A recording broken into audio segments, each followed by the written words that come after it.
Wakanda forever!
I'm Renee Noor, model, creative director, founder of Global Women Wealth Warriors, Wellness Hub, and GW3 magazine. I dedicated my life and devoted my career into helping women and girls to achieving their goals. I've been passionate about empowering women and enriching men. This opportunity in working with the Global Women Wealth Warriors have afforded me the pleasure of traveling outside of the country to be a support unit, most importantly, to help impact and change lives. Our ultimate purpose is to help others to become whole from finance, spiritual, mental, as well as physical. We know there are challenges and obstacles to get you to the next level. However, it's time for you to level up, boss up, and welcome to Power to Soar.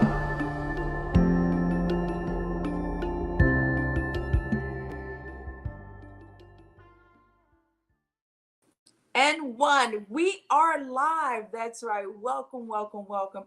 It is GW3 Live. It's Lunch and Soar. And we're so grateful for our Tom Ford Fridays. This is the remix, baby. Right now, we're looking so forward to having a nice closer for this week. We have had an explosive time getting to know so many around the world. In addition to that, guys, later on today, we also know we have our Family Talk Fridays that talks about family relationships. And this week has got a special edition. We are bringing together even more of our incredible souls right around the world. We know we have Ms. Rose that's going to be joining the amazing moderators as well as amazing guests. Janet Alvarado has curated one of the most powerful family Talk Fridays, and I'm looking forward to seeing Ms. Tanya alongside with Dr. Sheila and probably even Yolanda that's going to be showing up for later on. That's 4 p.m. Eastern Standard Time. But for today, it's all about Tom Ford Fridays. And I'm so honored to be here in the presence of you all. You know, usually on our Fridays, we always like the men to do their thing, but we call this one here the remix, baby. And I'm grateful to have the gent that's going to be with me today. Not only is he an author, he has such an amazing story. His uniqueness has truly have taken him around the world. And I understand this is just the beginning. Just the beginning, not only from the prison house, but he's getting ready to go over to the penthouse. And that's how life takes you. You just never know what doors are getting ready to open up for you. You never know what doors you have to be prepared to walk through. So I'm grateful to have Mr. Michael Swain with us today, the author, as well as the man with the voice. He has his message that's been curated that's just amazing for his purpose as well as his passion. You know, he's a grandfather. It's hard to believe he's a grandfather, but while we're watching him get in prepared for his speak off right there with Mr. Grant Cardone and several of our other amazing leaders in the community, it gives us an honor as well as a privilege to introduce the man himself, Mr. Michael Swain. Michael, I'm excited to have you here, my friend. How are you doing? I'm good. How you doing? I can't see you, Michael. You can't see me? No, we can't see you, but we can hear that great voice, right, guys? Go ahead on and put some hearts in the chat. Put some black and white hearts in the chat for Michael. You probably need to leave and come back. You know, we gotta love technology. That's what we always say. I love technology, and technology loves me. As Michael's preparing, getting himself together, I want to know, what was your week like? Put in the chat whether you're on the YouTube, or you're right there on Facebook. What was your week like? Just one word. I know for myself, guys, it has truly been a way to rebirth, to give myself new energy. You know, we've not only been able to do some detoxing around the home, but also been able to throw away some items that I needed to do in the first place. And as we're preparing for next week, oh my goodness, next week is going to be like our December 1st. You know, it's amazing how we're in December and this month is like, it's just kind of like crossed over within this week. But our first of December 1st will be like for next week for the GW3 Society. There we go, Michael. Woo! You look so great. Oh my goodness. How are you doing today, my friend? I'm blessed. Can't Yes, you complain. are blessed in so many ways. I'm blessed. Michael, I saw you over there working out. I was like, man, look at those guns on Michael. What's going on? You're doing a huge transformation. I thought you were going to go see Grant Cardone, but I think you're prepared for the next either Wakanda Forever or Iron Man with those guns that you had over there. My goodness, how often do you work out? uh, And we speak a little louder because it's kind of hard to hear before you. before I came home, I worked out 5 days out of the week. I'm trying to get back to that. I took a break, a long break when I came home. But I love working out. I used to be a big athlete, so my age don't allow me to, play basketball and football no more. I got athlete's knees now, so now that's, I do more, weightlifting and pull-ups, push-ups, dips, that type of stuff. I love it. I love it. Well, it has been a glorious opportunity for us to get to know you. And man, it's like we've been knowing you for a very long time. You've had the opportunity of connecting with one of our chairwomen, Miss Malika Starr. Right there, you were auditioning for Grant Cardone's Speak Off, right? And I want to say this, Michael. You have truly been adopted in the GW3 Global Society family. You are not going anywhere. I love what you do, but more importantly, I love your story. We love your story. You've moved us in so many ways. And I just want to say thank you, my friend. Thank you for your courage. Thank you for your voice. But most importantly, thank you for being you. Thank you for allowing God to use you as well. So, Michael, the author, the motivational speaker, the grandfather, the Iron Man with the guns. Let's talk about it. All right, let's talk about it. Following your lead. Oh, you following my lead? Well, what can we say, right? We were jamming earlier with the one and only Janet Jackson alongside with Heavy D. And that song is all right. It is all right. So, Michael, as it stands right now with your journey, you are truly the man of the hour. Talk to us in regard to why now. You are getting like this second chance in your life. Yes. And why are you ready to go all in, Michael? Why are you ready to go all in? To be honest, like everything I've ever done in life, I've always wanted to. I was one of those kids that used to look up in the sky at planes and wonder where it was going. I'm from Florida, Polk County, Florida to be exact, and we could see the space shuttle launch from where I'm from, in Cape Canaveral, which is about 2 hours away, but we still can see it go up in the sky. And I was one of those kids that I was always curious. I always wondered how things worked. My mom stopped buying me toys because I would take them apart just to see how they work. I never could put them back together, but I was interested in seeing how things work. So you ask why now? It's always been now for me. That's how I got to prison at 16 years old. That's how I started selling crack at the age of 11, 12 years old. My granny used to say, he's the one.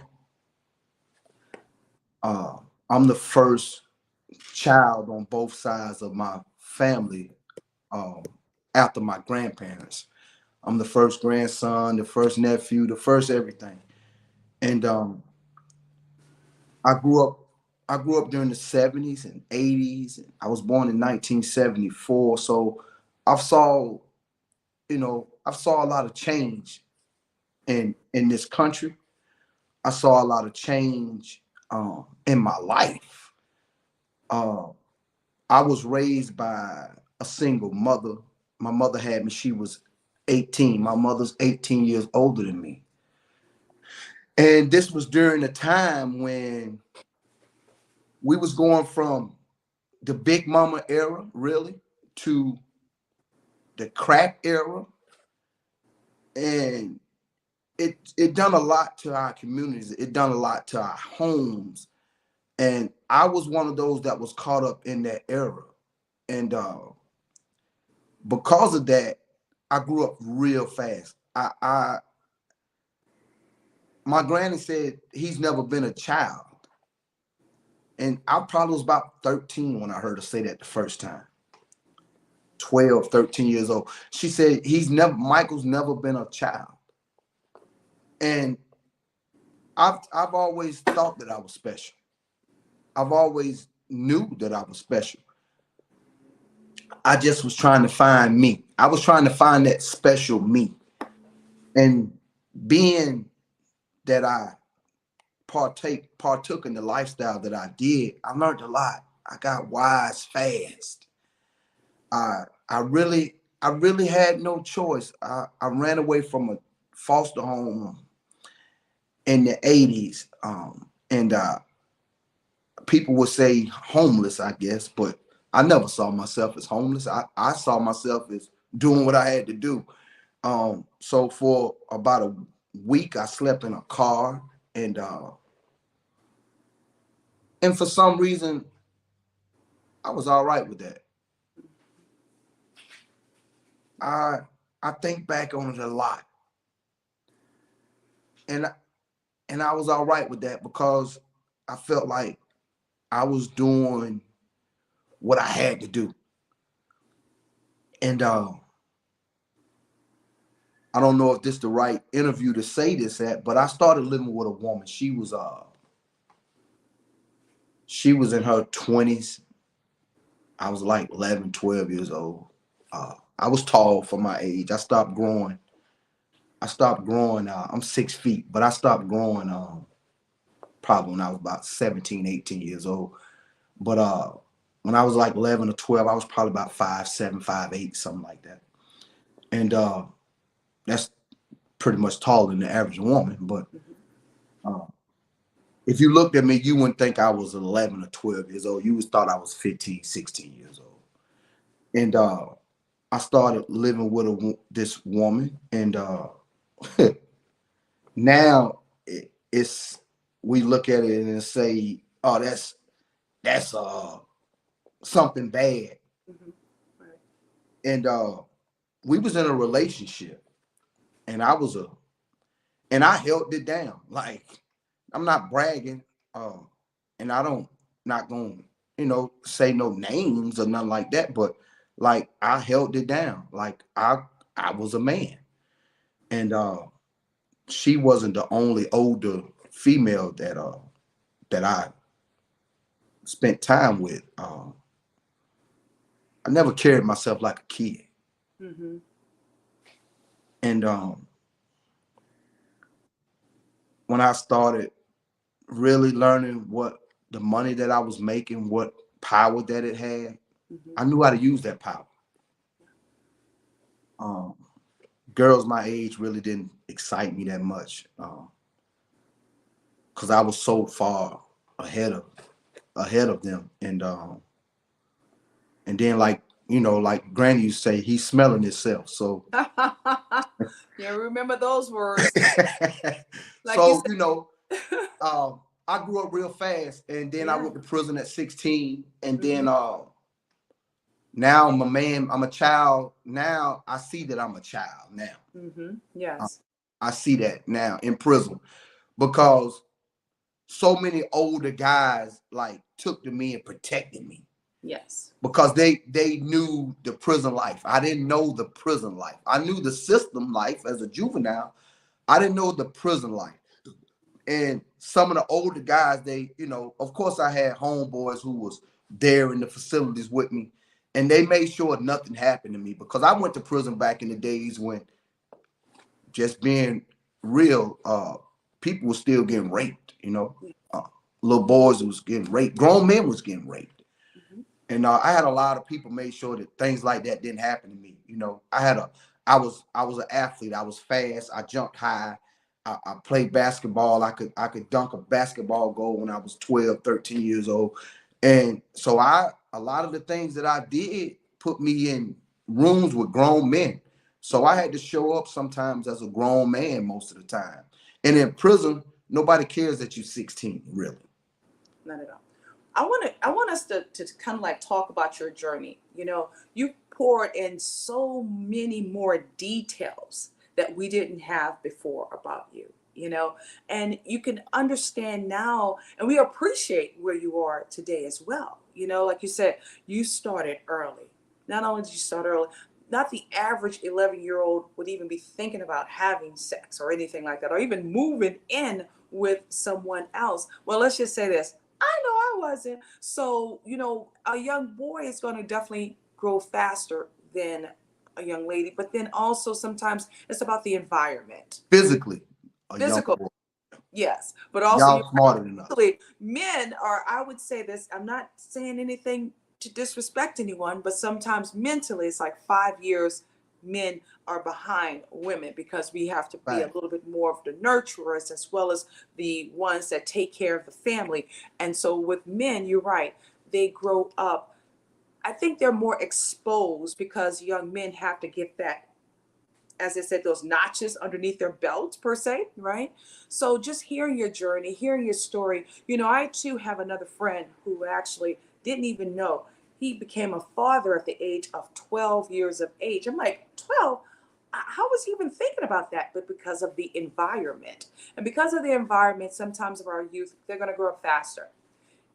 Big Mama. We talked about Big Mama before being at least in her 70s. Big Mama these days are 35 and 40 now, so we know things have changed. Lives have changed, To hear your journey from being a 16-year-old, going into state penitentiary, and realizing that the decision that you made at that time was not only a situation that you put yourself with an environment of grown folks. I'll say it just like that, because state penitentiary is like grown folks. Now you're at this point in your life. I'm going to kind of like go forward and then go backwards again. You're at this point in your life where you're giving birth to yourself all over again. You are rebirthing. You're reinventing Michael as if he's a young man, as if he's a young man. But one of the great things I will say, Michael, your journey while you were in prison, the fact of the matter is that you never got out of alignment with understanding that you had a bigger purpose, that you had a much greater calling over your life. You had an anointing, an anointing. Even though you had all of this around you at a very early age, there was an anointing, movement, and power that God was using you to get you through that moment in your time. And now we look at you. My goodness, the world will know your name. The world is already halfway knowing your name, but the world will know your name. And as he blinked out just a little bit and he came right back, you're working along lines, you're working along with individuals like the Grant Cardones, who is not only the omnipresence when it comes down to marketing, but he's truly a man that is a self-made billionaire. You're going to be working alongside those names like the Glenn Lundys with this Speak Off competition. And I mean, so many others. You are now given the opportunity to be reborn. How does that make you feel? Blessed, truly blessed. Um, you know, when you can see yourself doing things before they happen, and a lot of times I wondered, how would I make them happen, or how would I get there? Like, to be able to say that a year ago I was in prison, well, July the 27th, and I got a message from a guy yesterday, Mm-hmm. and he said to me, he said, "Bro, you did everything. You're doing everything that you said you was gonna do in prison." And he's home now, and he said, "Make sure I get my book, my copy." But I get a lot of calls like that from people that's still incarcerated, some that's home now, and oh man, how does that make me feel? I really can't say any word to describe it other than blessed. It's truly, it's a surreal blessing. And in the moment, I want to be the greatest that I've ever been in my life. Well, you are. I mean, just to hear you speak on different stages, and you know, the greatest part about this, we connected right there on the clubhouse. And when you say you want to be the very best, you have it right now. You're on stages with some of the world finest men around the world. You know, from your Brian Binstock, alongside with, we already said, Grant Cardone, Glenn Lundy. You know, we were just with Tiffany Haddish was in the room with us just a couple of days ago. You are truly now, you don't have to go search for anyone because they're coming to you because of what you've been able to put out, what you've been able to do, and how you've been able to preserve you and your story. Wow. We are grateful that you're not only you're blessed, but I want you to know this other word too. You're loved. Like that post that you have behind your head. You are loved, my friend. You are loved. I want to know, because we're going to talk about some fun things about Mr. Michael as well. Some of those things that people just probably don't know about you. Like, what's your favorite song, Michael? What is the favorite song of all times that gets your blood moving? What is that song? I I'll have to say, "You Make Me Happy." Oh, that's by Frankie Beverly Maze. Yes, yes, Yes. yes, Oh, yes. yes. I That, love that no song. matter if I'm feeling down and I hear that song, I'm the world is just, it's all right. And you know, that song is like almost like 40 years old. 40 Yeah, years old. You know, my daughter from generations after generations have enjoyed that song. You yeah. Make Me Happy. Oh my goodness. And you know, what is the real, is that the name of the song? I thought it was Before I Let Go. It's It's Before I so Let Go. funny. Yeah, we was watching Steve Harvey one day and he was like, can somebody name the song? And we were naming all other things instead of the name of the song. But Before I Let Go. That's Before the I name of let that song, Before I Let Go. I love it too. It just really is a good feeling song. You know, Mary J. Blige, I'm fine, fine, fine. That's going to always be my song, my go to jam. You know, as you're preparing yourself right now, as I'll share with everybody, you're in the gym, you're working out. You are literally, you had to have that muscle. I mean, the mindset toughness is what we talk about from 16 years of age all the way until the age that you are today. Talking about some toughness there, but you always saw yourself on the other side. You saw yourself on the other side. Now, we talk about that visualization and manifestation, right? You manifested yourself outside of those bars. Now, I don't know if you remember this movie, Shawshank Redemption. Yes, of course. One of my favorite movies. Shawshank Redemption. Andy knew he did not belong there, and he kept telling everybody he didn't do it. I did not do this crime. And of course, that's always kind of like what was the joke. Everybody say, "Oh, I didn't do it. That wasn't me. That wasn't me." But he literally didn't do it. But what I realized also, that whole mindset, that toughness of his mind, he kept seeing himself where? On the other side. So talk to me how you were preparing your mindset. What were some of the tools that you had in order for you to see yourself on the other side? Because again, you said you went into prison when you were 16 years of age. 16 years. So what was it that you were doing that was preparing your mindset to see on the other side? Well, 4 prison terms, 38 prisons. I knew that I didn't belong there, right? And not just in my mind. I went to prison first at home in Florida, second in New York, third in Maryland, fourth in Kentucky. So just metaphorically, like you're from Florida, you in prison in New York, that don't sound right. Mm-hmm. Um, no family members up there at all. All my family was still in Florida. And I was just waiting on my cocoon moment. I didn't know when it was gonna happen. I didn't know how it was gonna happen, but I had a few glimpses of my in my life of having a job. And in those jobs, I rose to okay. I worked at dealers one time selling men's shoes, and I rose to the top sales position in that store's history at that time. I don't know what it is now. And then I got a job selling cars. And while I sold cars, the 5 months I sold cars, I was a car salesman of the month for 4 months straight out of the 5 months. Never had sold a car in my life. First month out of the box, I was a lead salesman of the month.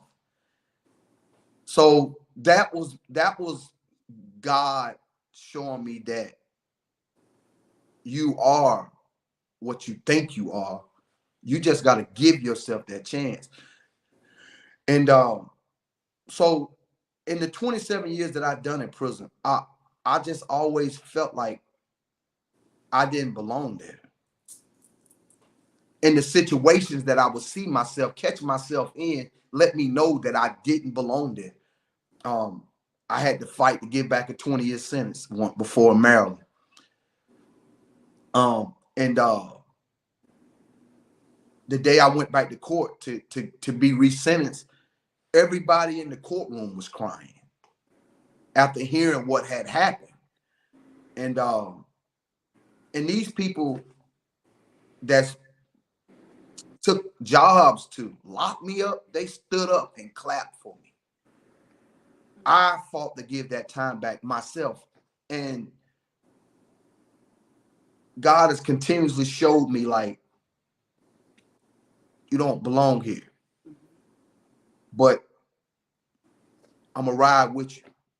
God has been my ride or die, believe it or not. He's truly Jesus, God. It's been my ride or die. Like, just think about it, Miss Noah. I sold drugs in prison. So I'm on a yard with 1,400 people, men, gangsters, killers, robbers, all of that. And if they on the streets robbing and killing, what do you think they want to do in prison? Same. If they haven't reached that point where they're ready to change, what they want to do, they continue to steal, jealous, hate, all of that. So I'm from Florida in Kentucky, and I'm running the yard. Mm. So just imagine the whispers. Yeah. Y'all let this come and take over y'all, and and but I was a big enough guy. I had been in enough fights where people knew that you ain't just finna chump him. So you're gonna have to come with 5, 6, 7, 8 people. And most of the time that didn't work. There was times where I would use my brain to get out of them type of situations. And I might say, you know what, bro, you saying you want to eat? Come on, let's eat. Here. I give them, and by the time they realize that just because you came at me in that way, in the end you got played and I didn't, I was gone, Mm-hmm. you know. So I don't take the status of saying I did this, I did that, because it was God a lot of times. Absolutely. And I know that there was people that wanted to harm me, kill me, get me out of the way, as they say. But God protected me through all of that, you know. And Psalms 27 is a scripture in the Bible that where it talks about your enemy, God putting your enemy below your feet, and all the, you know, it talks about that, and your enemy seeing you become, you know, what they tried to stop you from becoming. Right.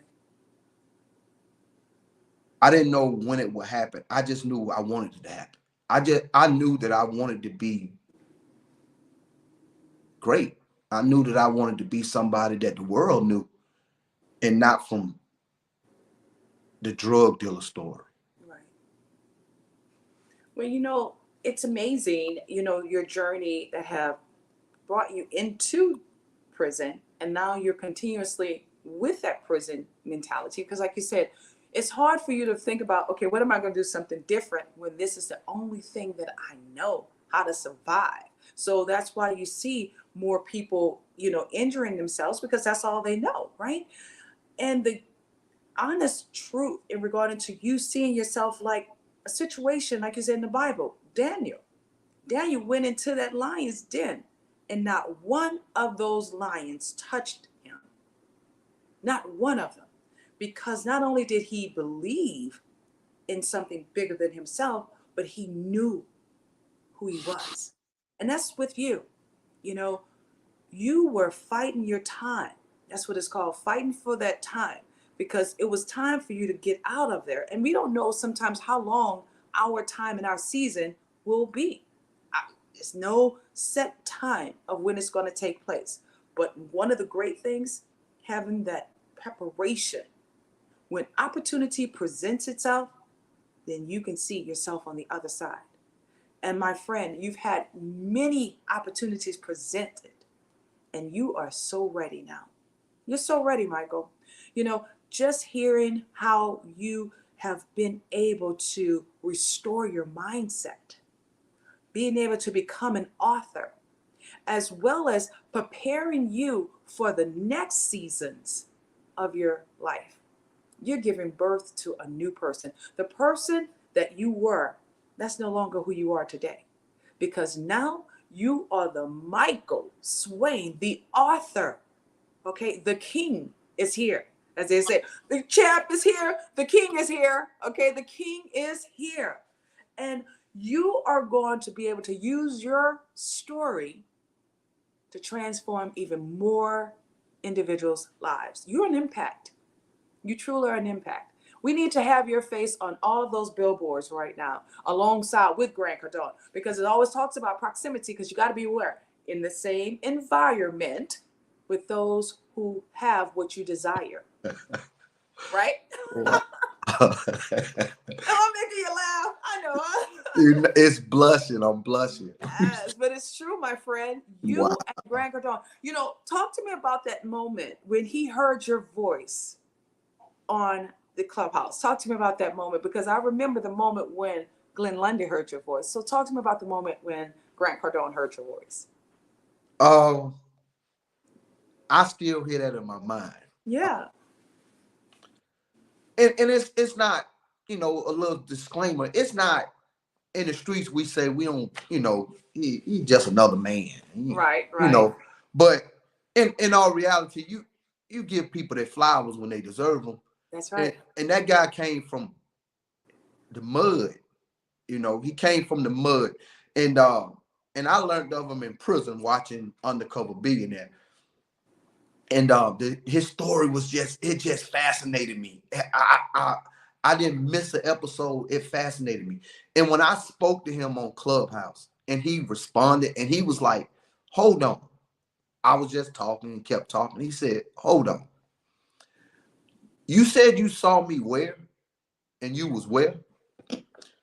And I told him. He was like, "Wow." And for him, I know that he meant that. I know that that guy meant that his influence touched somebody in prison, and that person came out of prison to pursue some way, somehow, to shake this guy's hand. And not just shake his hand, to make an impression that he would want to say, hey, you know what? Come on, you're going with me.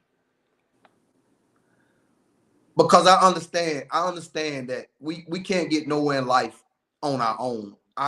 It's just simply not gonna happen. I don't think, what however you perceiving it in your mind, it's not gonna happen. You can go to work every day and maybe buy a house but that's probably all your work is gonna afford you. To get to a level in life to where I drive what I want to drive, I wear what I want to wear, I smell how I want to smell, I spend it when I want to spend it. To get to back to that place legally, that's my goal. Ooh. That's my self-determined goal. Mm-hmm. I want to be able, and it's not a far reach. And in prison, we used to have these courses and classes, and they tell you keep your vision reachable, right? How can you tell somebody that's in prison to keep your visions reachable when I make more money in prison than you do? I, I'm just I just have to be real about it. So I I know who I am. I know what I want. I know money isn't everything, but money is a lot of things. Money's right up there with air, Michael. We It all is need it, and we need more of it. more of it. Need more of So when that guy said to me, that those words and what I said impacted him enough that he stopped everything and was like, hold on. I will never forget that. And something else he said to me, Miss Noor, I don't know if you was in the room a couple weeks ago, but he said, I'm finna make you famous. Yeah. I wasn't in the room when you connected with Grant Cardone. I was not. But one of the things I know for sure, the man that's going to help propel you is Grant Cardone. All right. I, I will not just say Grant Cardone. I'm going to say you, my friend. You. yeah, It's you that's going to help propel Michael Swain. yeah. It's you that's going to continue on doing the work. I just would say it's great when we have the access to larger communities, so therefore we can reach our opportunities. You know what I mean? Because I'm so in agreement with this proximity. Yeah. You, alongside with Glenn Lundy, had the same vision. Glenn Lundy's every bit of 44, and I just love his energy, his tenacity. And even when you came and blessed us on that stage with the Breakfast with Champions, just by hearing your voice, and it was just like, whoa, you went straight to my inner soul. That's right, my core, when you spoke. And I was like, who is this? And sometimes I'm on, but then I could just be in that listening mood. This time I was paying attention because when you came in, the humility is still in your voice. The humility is still in your voice, but your passion and your purpose is stronger. That's the piece. The whole prison cell, the whole prison story, that's a book of its own. That's a whole journey of its own. And, like I share with you when the idea of even with the Shawshank Redemption, as Andy would say, there's realness to what happened. It's no joke. This is what really happened. But to get on the other side after going through what you had to go through and appreciating some of those relationships that you even fostered while you were in prison. I'll say this also, Michael, for those who may hear my voice. Sometimes people are in a prison and they don't have any bars around them. They're in a prison in their mind. Okay? Yeah. And they need to be freed. Go ahead, Michael. You mentioned that when COVID happened, Mm-hmm. in my thoughts, and they shut this country down. In my thoughts, I said the world don't win and put itself in prison. See? And I looked around my cell, not my cell, the prison cell that I was occupying, and I had everything that y'all had out here in society. I just didn't have a woman beside me. But I had a TV, I had food, I had running water, I had a toilet. And I thought about y'all. Like, I thought about y'all out here in society. And I'm like, what has the world done to itself? Yeah. Y'all literally put yourself in prison out here in the free world. You couldn't Mm. go nowhere, you couldn't do nothing. And even when you went somewhere, I was reading newspapers and I saw pictures on the highways and how they took pictures of aerial shots of major highways, LA, New York, all these Miami, all these major highways that was empty. Yeah. And I saw that and I was like, what's going on?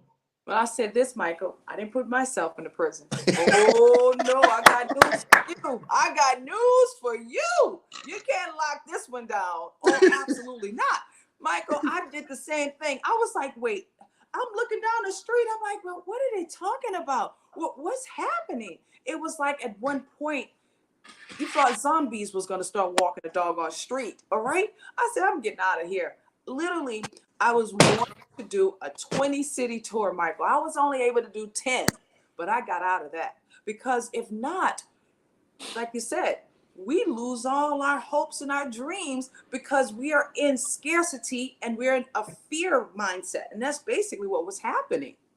They would put the same thing, run it over and over and over again on a set. Where you see somebody fall out or you see somebody walking down the street collapse. I'm like, what is going on? This is not the world. And when I look outside, I'm like, but I don't even see half of that that's happening. So I had to really not only protect my mindset, we had to protect our community. We had to protect our community as well. And in order to do that, that's why we resorted back to reading. We got busy living as opposed to existing. See, sometimes that's what people want you to do. They just want you to exist. They don't want you to live outside of the comfort zone of what they want and have it planted. So I'm so glad not only did you see yourself beyond that prison that was in your mind or that prison that they try to wrap around you, but I'm ready for you to soar, baby. Let me tell you something, Michael. We're going to meet. Whether we're going to meet in 2023 or we're meeting in 2022, I'm truly going to meet. And I'm so grateful that our sister, Malika Starr, had an opportunity to wrap her long arms around you. Because, see, because she's already wrapped it, that energy is already through you. And that's why I'm so glad that you're connected with us with the GW3 society as well. You know, your story is not only is it transformational, it is not only is it a movie, yep, it's a movie, you already know, putting that out there, but also it's going to be a documentary that can continue on living even far beyond both of our life expectancy, because we have to do our part. Each one of us still have our own uniqueness. Each one of us still have our gifts. We just have to start getting serious about giving our gifts to humanity. You are not only going to be famous, you're going to be wealthy. You're going to be wealthy. That's right, wealthy. Because famous is one thing, and I love fame, but you know what? Wealthy, and that's mindset and in health. Is that okay with you? We push that over in that direction for you as well? Absolutely. Yes. Yes. So, Michael, what are three things that you like to share with those who probably are still in prison? Because it's been 1 year now, 1 year. What are three things that you would like to pour back into them? Well, while I was locked up, on paper, I designed 8 companies. And they all are centered around creating jobs for people coming home from prison. Because I just did 12 years straight. Uh, when I walked out, they only thing they did was open the door. That's it. Get out. Bye. And that's what they're gonna do with 90% of the 2.3 million people incarcerated in America. That's what they're gonna do. Just open the door. Bye. No matter how many years you've done. No matter who's waiting on you, who's not waiting on you. Bye. And for a lot of us, the recidivism starts right at that moment. And if there's nothing there, like there's programs that they hide from you, and there's funds that they hide from you and stuff like that to give you a start. But if you don't know where to go look at for this stuff, you don't know that there's grants for ex-offenders. You don't know that, right? But there's not a go-to company that's waiting on you to walk out of those doors. 2.3 million people. That's a lot of people. That's a lot of influence. That's a lot of that's a very strong workforce that's not really being, I don't want to say the word exploited, but it's not really being uh, used to uplift communities, uplift people. So I created these 8 companies on paper, and that's what they're all centered around. So the first one is a publishing company because there's a lot of people in prison that writes very good books. Um, so I want to go to Tyler Perry with route with that. Take their books, turn them into television shows, movies, etc. But be there before they come home to come home. Construction company, real estate, uh, transportation, uh, apps. You'll be surprised. You go in prison, you'll see guys with books that they've ordered on how to build apps. And just think about it. That's something that you wouldn't think you would see a prisoner reading at all. But there are people that want to do these type of things. So I want them to know that big bruh, whatever they call me, is I haven't forgotten about them, and I'm never gonna forget about them. That's 27 years of my life. 25 years is usually the time people work and retire from jobs. So 27 years of my life I've given to the prison system, not talking about the juvenile system. That's when now we're at 30 some years. So they're my 401k, they're my retirement plan. And I want to create I'm creating companies that's not going to take advantage of their gifts and rob them of their royalties and rob them of the rest of their life, but give them a different start. Show them that, man, I'm just like you, bro. And if I can do it, you can do it. I'm just like you. And you can't give me an excuse. There's not nothing that anybody can say to me as, man, I can't do that, or I don't have because I want to alleviate that. Let's take that off the table. I'm here. You got all of that. Now what's your excuse? Now, man to man, chest to chest, you can't give me one. Right. So it's either you. He's going to be right back. As we're here doing an amazing, there we go. It's either you. It's either you want to be out here or you want to be in there. Yes. That's how I look at it. Once you've been to prison, it's 2 places you want to go. One of my daughters, I know she don't say much to me, but I know she's watching me. It's my second child, and I know she's watching me. And I'm doing all that I can do to not disappoint her. And by that, I'm looking at it like, bro, you know how many of us went to prison and allowed another man to raise our child? That part. That don't feel good to a real man. That it doesn't. I don't. And so I, I'm that ex-convict. I'm that person that's gonna get in their chest and tell them, man, this is what it is, and you bullshit. Excuse my language. If you don't want to be out here and do what you're supposed to do, go on back in there. Because I've been around great men and great women inside of prisons that if they only had one chance, they would take it and run with it. Wow. I mean, Michael, not only are you so compassionate, we can feel your passion about truly transforming their lives. And it's neat. It's so needed. You know, it's a system, another system that probably need to be broken as well, because I don't even want to talk about the statistics where it relates to the, you know, African Americans who are in prison versus those who are non-African Americans. We know there's probably 90% that are African Americans that are in prison, and that's a whole nother mindset that we have to go through, and that's a healing as well. True, sometimes we bring situations upon ourselves, but again, that's a process that we have to go through, accept it, and now do some things that are different. And I'm so happy to hear that not only have you already seen the forecast in regarding to outlining specific businesses that's going to be able to help individuals to be able to see themselves differently, because that's pretty much what people need. They need somebody to have hopes, they need somebody to show them, and then also most people just need to get that one person believe in them, right? Just believe in me, and that can help change the nation. You can move mountains with that hopes and beliefs. But the greatest part about it, Michael, not only do we have the right information, we have also technology. We have the different programs that can help as well. So I'm super excited for you with the vision, but I'm sharing this with you. We truly going to help you along the way of your journey.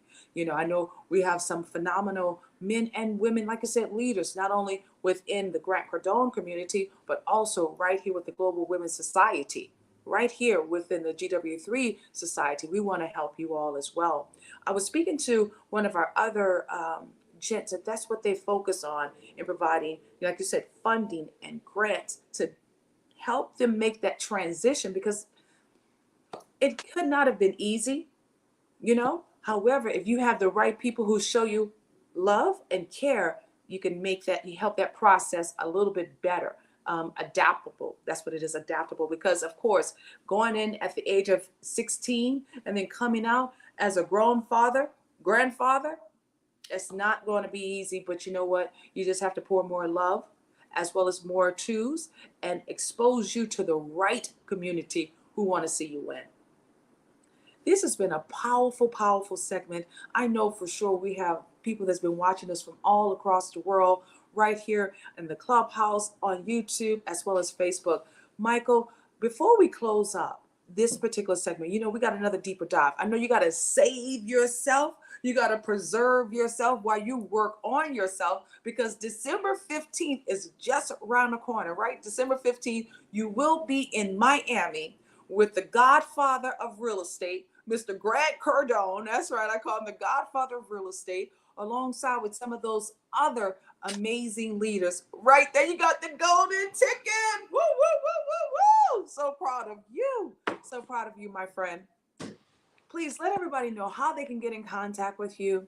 And you already know we're going to be rooting for you. Make sure you give them your social media handles. And if you don't have your 10K card, Michael, we're going to have to do something about that as well with our amazing partner, Mr. Sean Lashley with 10K. So please let everybody know how to get in contact with you. Well, Mr. Lashley gave me a 10K card 2 days, yesterday, I think it was. Um, I met him on Clubhouse as well. Clubhouse has been a blessing to me. You can get in touch with me through my social media platform, which is Facebook is M. Swain, SWAIN, the author, AUTHOR. That's on Facebook. On IG is M. period Swain, SWAIN, prison underscore kingpin. My book, Prison Kingpin, is available on Amazon. This is a great Christmas gift. If you know anybody incarcerated right now at this time, what we're doing is we're sending, I want to get the number up to 100, but right now we're at 25, where if somebody send me your information on through my platforms, social medias, of anybody that's incarcerated, we're sending them a free copy of my book. Like, this book needs to go in a lot of people's hands. This is not just a story of why what goes on in the streets. Is a story of why not to get in the streets. So You know anybody incarcerated, like I say, you can get in touch with me, send me their information. We'll send them a free copy of the book. It's a $25 value, but it's a lifetime full of game in it. So that's how you get in touch with me. I do have a 10K card. I just got it yesterday. I need to figure out how this thing works, how to promote it. But Mr. Lashley did do that for me. Awesome. That sounds like my that's right. That sounds like my brother. Making sure not only are you visual, you have a way that everybody can get in contact with you just by having one card. And so mine is meetreneenoor.com. We're going to make sure we get yours, meet M. Swain, probably the author.com. That's And then cool. that way everything will be all bundled up. And that's how we do it in the community of helping to serve each other and keeping each other showing up in our best, I guess, not only our best performance, but in our best light as possible. I love Sean. Can I say something to you? Sure you can. You're like a unicorn. I receive that. People like you don't exist. Somebody that's up here to come down here and say, hey, I've been there, done that. Now let me get you here. To be able to say that a Glenn Lundy, a Grant Cardone, a Renee Noor, a Barbara Majeski, Sean Lachey, Jonathan Bean, all these names, to say that these people know me, and when I come in the room, they mob me on their stages and all. I don't know what the mod thing means. I don't know what none of that means.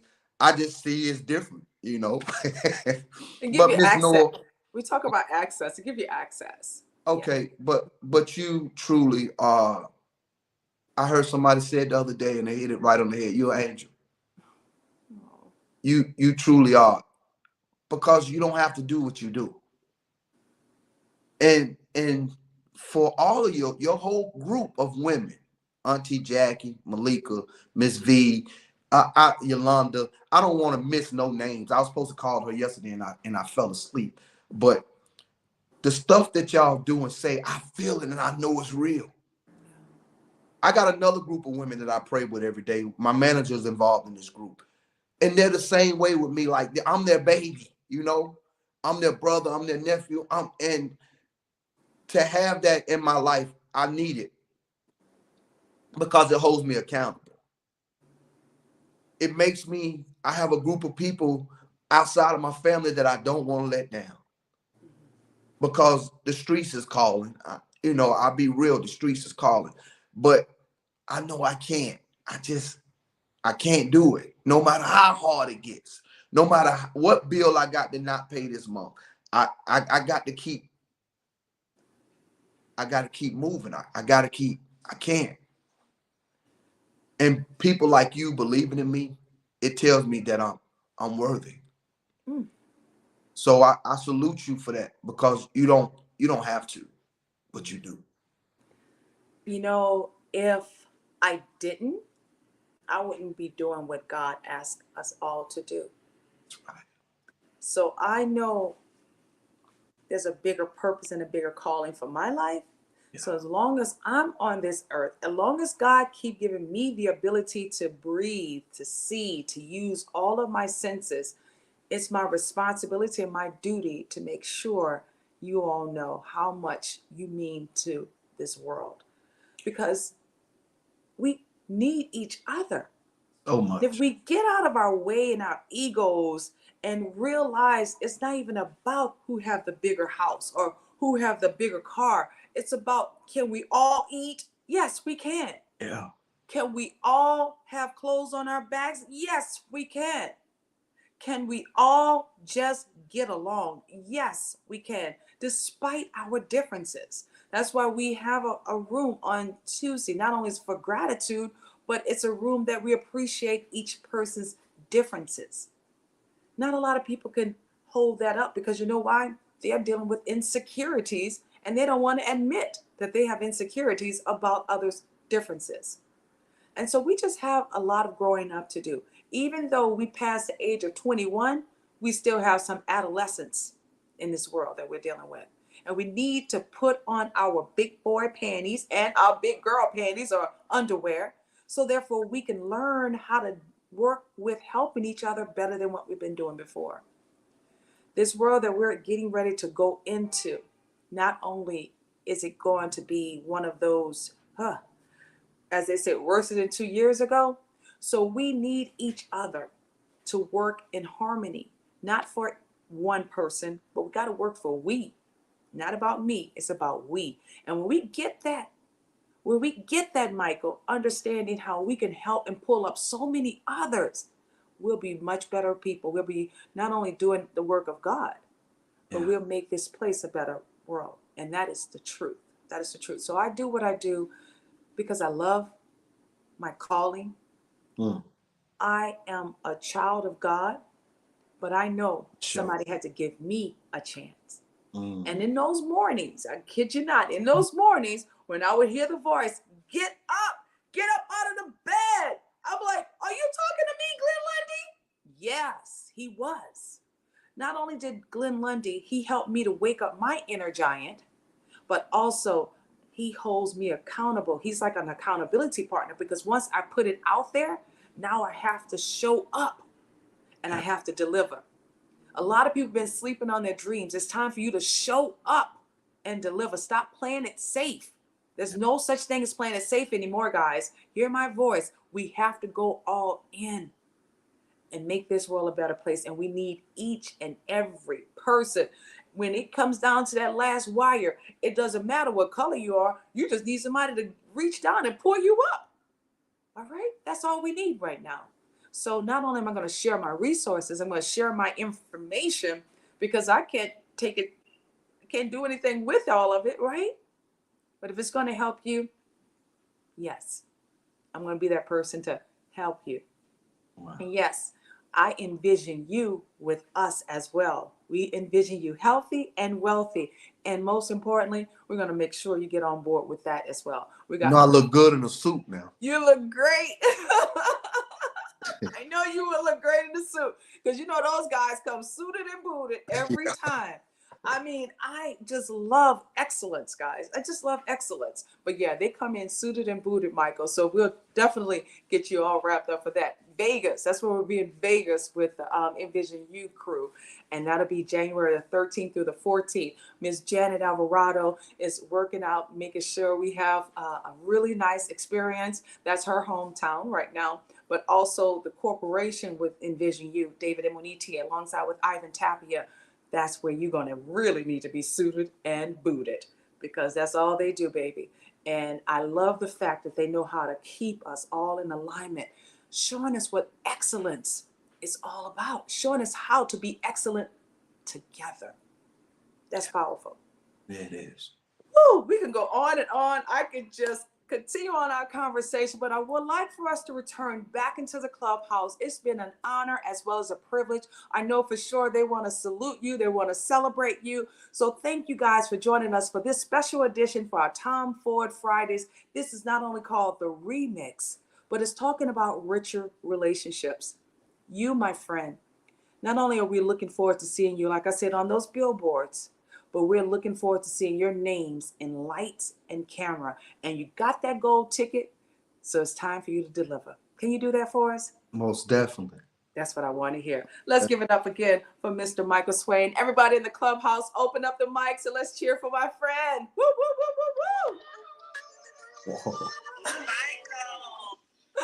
Everybody's loving you, Michael. Oh my God. Whoa. Oh. So let's do this, Michael. Let's return back into the clubhouse. Let's go get some extra love because you know that's the only way we do it. Thank you guys so very much for joining us for this week's GW3 Tom Ford Fridays. Our special guest, Mr. Michael Swain, the author, the motivational speaker, and most importantly, the man with a mission, a purpose, and truly his passion is going to drive him to success. Not only is he going to be famous, but he's going to be coming to your home real soon. Whether it's through the airways like what we're doing right now, or you're going to be reading his book. But we love you, Michael. And we wouldn't want you to change anything. Not at all. Yeah. All right? Yeah. Thank you guys again for signing up. And it's been a pleasure being here with you all. I am grateful that GW3, we're still moving forward. Guys, we would love to see you right there in the clubhouse. Again, you know what I always say, Keep your head up and your shoulders back and go and change the world. Why? Because we need another game changer. And not only like how Michael's been that game changer, but we need you to come and change the world. Thank you again for joining us for this week's GW3 Tom Ford Fridays Remix.